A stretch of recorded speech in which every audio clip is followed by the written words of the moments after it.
안녕하세요. 오늘도 서연살롱을 찾아주셔서 감사합니다. 올 초에 첫 아이를 출산한 40대 여성이에요. 사실 제 나이면 중고생 아이가 있어도 어색하지 않을 나이죠. 실제로 대학생 아들을 둔 친구도 있고요. 그런데 이제서야 첫 아이라니 기쁨보단 걱정이 앞서는 것도 사실이에요. 저는 손 귀한 집에 맏며느리로 시집와 6년이나 애가 생기지 않아 고생을 했어요. 처음 1, 2년은 시어머님의 닭다리 호들갑처럼 느껴졌고, 이후 3, 4년은 내 몸에 이상이 있는 게 아닌가 내 자신을 의심했고, 5년째 접어들자 네 팔째 아이는 없나 보다 체념하기에 이르렀죠. 그때마다 저에게 힘이 된 건 손아래 동서예요. 저보다 2년 먼저 시집온 동서는 얼굴도 예쁘고 성격도 좋은 부잣집 막내딸이에요. 어려서부터 부모님 사랑 듬뿍 받고 자라 그런가 주변에 사랑을 나눌 줄도 아는 사람이었죠. 부모 없이 오빠랑 단 둘이 의지하며 살아온 저로서는 정말 부러운 사람이고요. 제가 처음 시댁에 인사 오던 날이었어요. 부모님은 무슨 일 하시냐는 시아버님 물음에 전 죄인처럼 고개를 푹 숙이고 두 분 다 돌아가셨어요. 라고 대답했죠. 말씀은 안 하셨지만 시부모님께선 내신 부모 없이 자랐다는 말에 못마땅 하신 듯 했고요. 그때였죠. 직업이 약사라면서요. 잘됐다. 안 그래도 우리 아버님 당뇨도 있으시고 어머님은 혈액순환이 안 돼서 고생하시거든요. 약사 며느리 있으면 건강관리는 그걸로 끝이죠. 안 그래요, 아버님 어머님? 동서는 쭉 가라앉은 분위기도 살리고 인사온 제 기도 살려줬어요. 그날 동서가 바람잡이 노릇을 해준 덕분에 시부모님도 더 이상 그 부분에 대해서 말씀을 안 하셨고요. 얼마 뒤 남편과 전 결혼을 했어요. 시부모님 뜻에 따라 3년간은 시댁에서 같이 살기로 했죠. 대신 그동안 들어와 살고 있던 동선에는 분가를 하게 됐고요. 형님, 덕분에 저흰 분가해서 좋지만 형님한텐 괜히 미안해요. 주말마다 올 테니까 그때 봬요. 어쩜 말도 그렇게 이쁘게 하는지 하여간 동서는 이쁨 받을 짓만 한다 생각했어요. 저렇게 밝고 예쁜 동서한테 남모를 아픔이 있다는 건 나중에야 알았죠. 동서가 결혼하고 얼마 안 됐을 때였어요. 자궁내 출혈이 심해서 자궁을 전부 드러냈다고 하더군요. 젊은 나이에 엄마로서 사형 선고를 받은 셈이었죠. 자신은 그렇게 큰 아픔을 겪어도 오히려 저에게 포기하지 말라고 기다리면 꼭 아이가 생길 거라고. 그땐 자기가 작은 엄마 노릇 톡톡히 하겠다고 말해주는 동서였죠. 그때 동서 눈빛이 어찌나 슬퍼 보이던지 아직도 잊혀지지 않아요. 저야 언젠가는 이라는 희망이라도 품고 살 수 있지만 동서는 그런 희망조차 꿈꿀 수 없는 처지잖아요. 그래서 왠지 동서의 위로가 더 마음에 닿았던 것 같아요. 그래서일까요? 병원에서 임신 진단을 받았을 때 누구보다 동서 생각이 났어요. 너무 고마워서 그리고 미안해서요. 사실 그동안 전 시집에서 천덕꾸러기였어요. 아이를 낳기를 했나 그렇다고 살림을 잘하나 번듯한 친정이 있기라나 뭐 하나 내세울 게 없는 처지였거든요. 반면 동서는 친정이 워낙 부자라 철철이 시부모님 옷에 용돈에 해외여행까지 자식으로서 할 수 있는 모든 걸 다 해드렸죠. 게다가 성격도 싹싹하고 어른 위할 줄 알고 저라도 예뻐했을 거예요.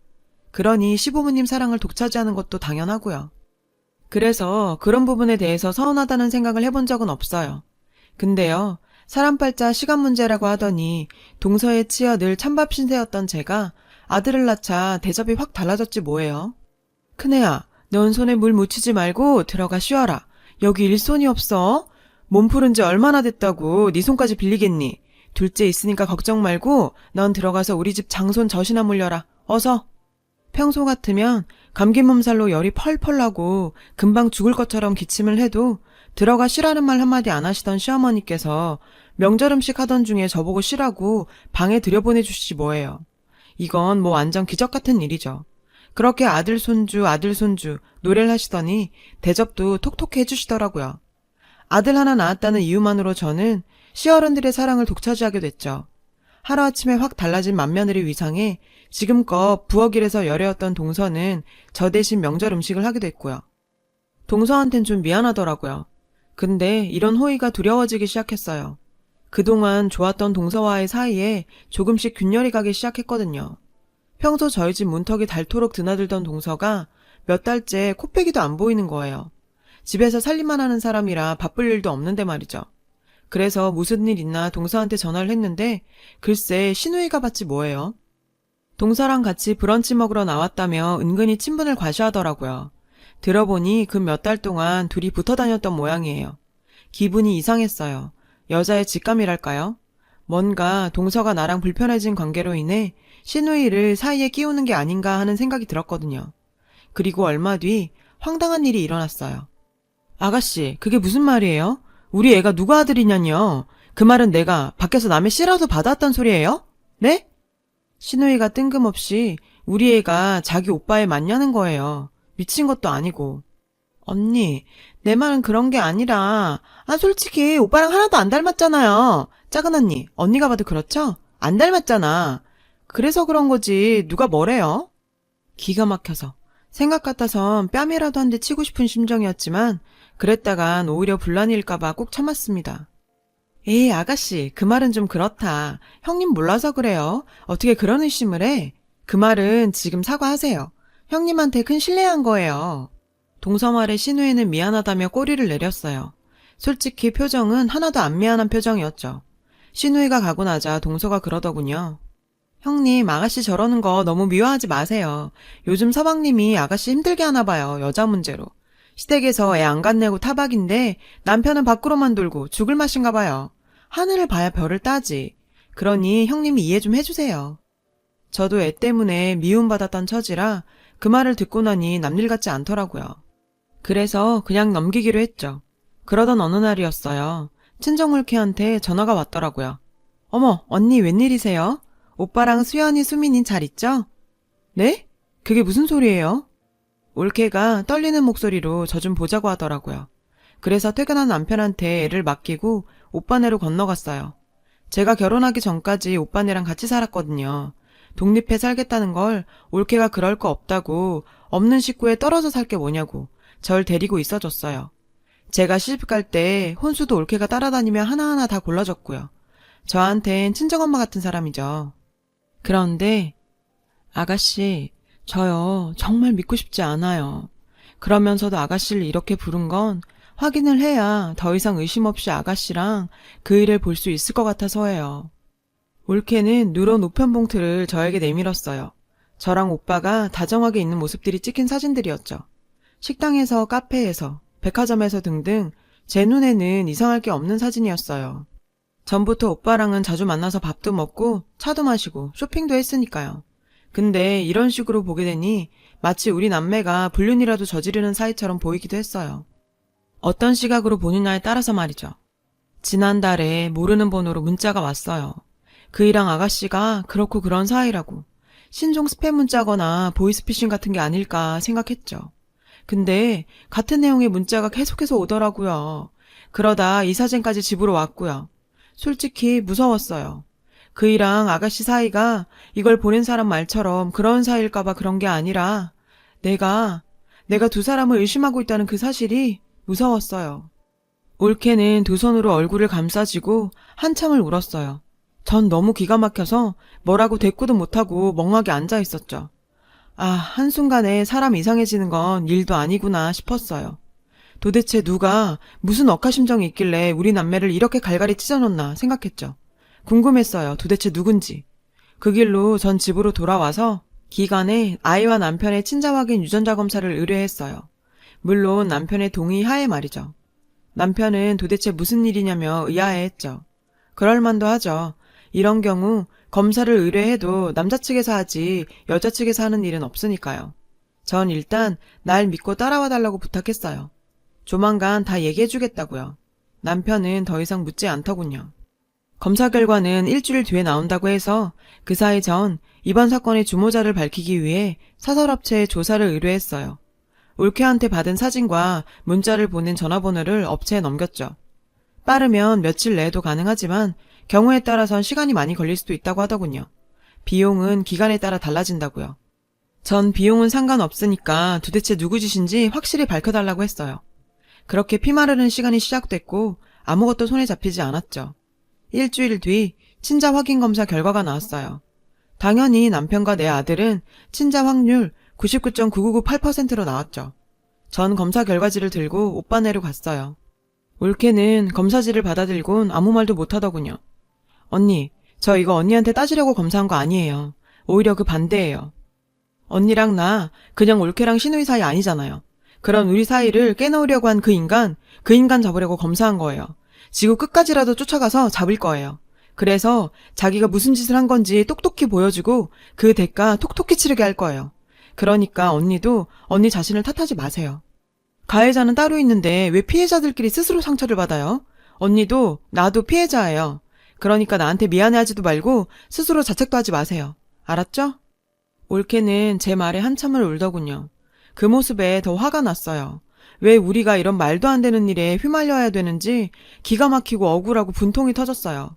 한 달쯤 지났을까? 드디어 업체에서 연락이 왔어요. 그리고 범인이 밝혀졌습니다.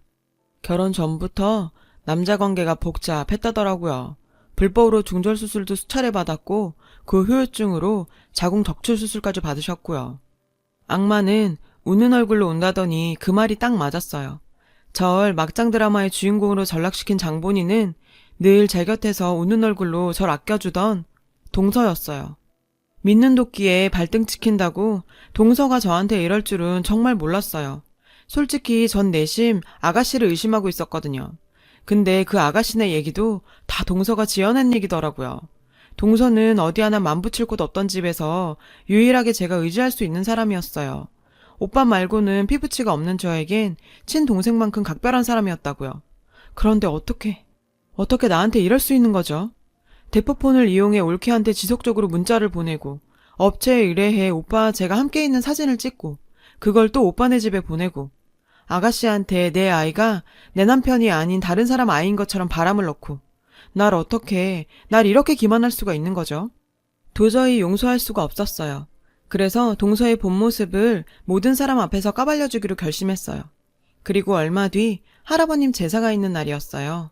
저는 남편과 함께 아이를 데리고 시댁으로 향했죠. 도착해보니 동선에는 이미 와 있더군요. 저번 추석 때 부엌일을 도맡아 했던 게 억울했는지 이번엔 아예 도우미 아주머니를 불러왔더군요. 저희 친정집 일 봐주시는 여사님이세요. 오늘 제사 음식 만드는 거 도와주신다고 오셨어요. 아, 그래? 잘 됐네. 속으로 생각했죠. 오늘 여기서 벌어지는 일 똑똑히 받았다가 동서 친정에 가서 자기 딸이 어떻게 살고 있는지 얼마나 치졸한 인간인지 똑똑히 전달하라고요. 시부모님은 손주가 예뻐서 어쩔 줄 몰라 하셨죠.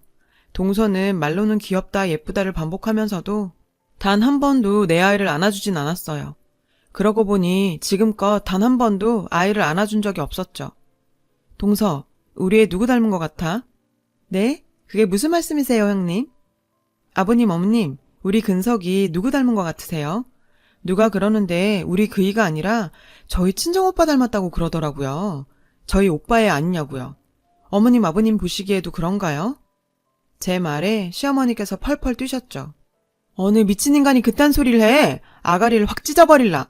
남의 집 귀한 손주를 두고 뭐가 어쩌고 어째? 누구냐? 그런 쉰소리 하는 미친놈이 누구냐? 저는 동서 얼굴을 빤히 쳐다봤어요. 그러자 시동생이 그러더군요. 형수님, 왜 우리 집사람을 그런 눈으로 보세요? 글쎄요, 제가 왜 그럴까요? 동서는 그 이유를 알겠어? 동서는 시치미를 뚝 떼며 어머 형님, 그게 무슨 소리세요? 제가 형님 생각을 어떻게 알아요? 근데 갑자기 그런 얘기는 왜 꺼내시는 거예요? 끝까지 오리발을 내밀더라고요. 그래서 친자 확인 검사 결과지를 동서한테 내밀었어요. 동서가 궁금해하는 것 같아서 받아왔어. 우리 근석이가 내 남편 친자란 확인서. 동서가 아가씨한테 그랬다며 우리 근석이가 내 친정오빠 닮았다고. 아가씨한테 다 들었으니까 발뺌할 생각 마. 네가 오빠랑 나 불륜 사이라고 우리 올케한테 문자하고 사진 찍어 보냈지? 우리 근석이가 나랑 친오빠 사이에서 난 자식이라고 네가 떠들고 다녔지? 입 있으면 말해. 형님, 왜 이러세요? 저한테 왜 이러시는 건데요? 전 정말 모르는 일이에요. 가증스럽게 눈물까지 짜면서 거짓말을 하더라고요. 쇼하고 있네. 야, 내가 증거도 없이 이러는 줄 아니? 이미 비방, 모욕, 명예훼손, 허위사실 유포로 너 형사 민사 다 걸었어. 네가 고용한 업체까지 다 털어서 증거 확보했으니까 피해자 코스프레 하지 마. 그래도 한때는 널 친동생처럼 생각했었어. 시집살이 하면서 그래도 마음 터놓고 지낼 수 있는 가족이라고 생각했다고.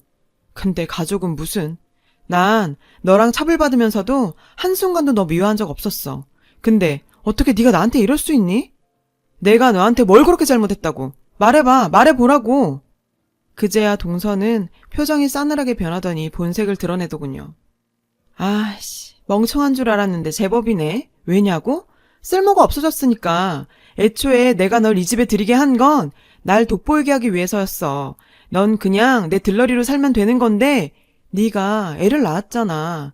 네가 애만 안 낳았으면 너도 나도 끝까지 윈윈할 수 있었는데 네가 깬 거야. 알아? 들러리? 너 정말 구제불능이구나. 최소한의 양심이란 것도 없는 쓰레기야 넌.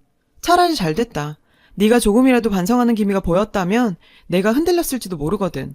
근데 그런 걱정 안 해도 되겠어. 너 자궁 적출 수술한 거 낙태 수술 때문이라며? 순간 동서 표정이 하얗게 질려버렸어요. 그건 시동생도 마찬가지였죠. 형수님, 그게 무슨 소리예요? 이 사람이 낙태 수술을 하다니요. 모르셨군요. 동서 결혼하고도 한동안 만나던 남자 있었어요. 결혼 전에도 그 남자랑 사이에서 3번이나 임신하고 낙태 수술을 했었고요. 자궁 뇌출혈이 생긴 것도 불법 낙태 수술 후유증이었는데 도련님도 모르셨구나. 동서, 너무했다. 그런 건 좀 솔직해야지. 그 바람에 자궁도 드러내고 애 못 갖게 된 건데 최소한 배우자한테는 알렸어야 하는 거 아니야? 도련님이 무슨 죄야? 동서처럼 막 굴려 먹던 여자 만난 것도 억울한데. 아, 요즘엔 개인 PT랑 만난다며? 영어 강사랑은 얼마 전에 헤어졌고. 이건 뭐 걸레통도 아니고 이 남자 저 남자. 동서, 꼭 그렇게 난잡하게 살아야 돼? 창피하지도 않아? 부모 얼굴에 먹칠해가면서 그러고 살고 싶니? 뭐? 고아 주제에 어디서 남의 부모 얘기를 먹여. 쥐뿔도 없는 주제에. 그래, 나 가진 것도 없고 부모도 없어. 하지만 세상 부러울 거 하나 없이 다 가지고도 시궁창 걸레처럼 사는 너보단 훨씬 떳떳하다. 아, 앞으로 소송 들어가면 네가 가진 것도 많이 뺏기게 될 거야. 나뿐만 아니라 우리 올케랑 우리 오빠도 너 고소할 거거든. 네가 가진 거 마지막 하나까지 탈탈 털리게 할 거야. 두고 봐, 내가 하나 못하나. 네가 나랑 내 가족들 괴롭힌 만큼 너도 네 가족도 똑같이 당하게 될 줄 알아. 제 얘기가 끝나자마자 시어머니가 득달같이 달려들어 동서 머리채를 잡았어요. 거기에 도련님 아가씨까지 합세해 난리도 아니었죠. 할아버님 제삿날이 동서 제삿날로 바뀔 판이었어요. 하지만 이걸로 끝이 아니에요. 도우미 아주버님을 통해 상황을 전해들은 동선의 부모님이 집안 망신시켰다고 동서에게 경제적 지원을 끊으셨대요. 도련님한테도 쫓겨나 개털이 된 동서는 그제야 소송이 두려웠는지 절 찾아와 싹싹 빌며 소송을 취하해달라고 울고 짜더라고요. 전 싫다고 했어요. 저희 올케와 오빠도요. 도련님도 이혼 소송에 위자료 청구 소송까지 걸었더라고요. 이게 다 자업자득이죠. 앞으로 남은 소송, 전 제 아이의 명예를 위해서라도 싸워서 이길 거예요. 상처 입은 오빠 올케를 위해서라도 말이에요. 가족이 되었다고 생각한 사람인데 그 사람 덕에 앞으로 아무 조건 없는 호의는 의심을 해가며 살아야 하는 건지 생각을 많이 하게 됩니다. 제 사연을 들어주셔서 감사해요. 가족들과 늘 행복하시길 바랍니다. 여러분, 사연 댓글에 응원과 현명한 조언 부탁드려요.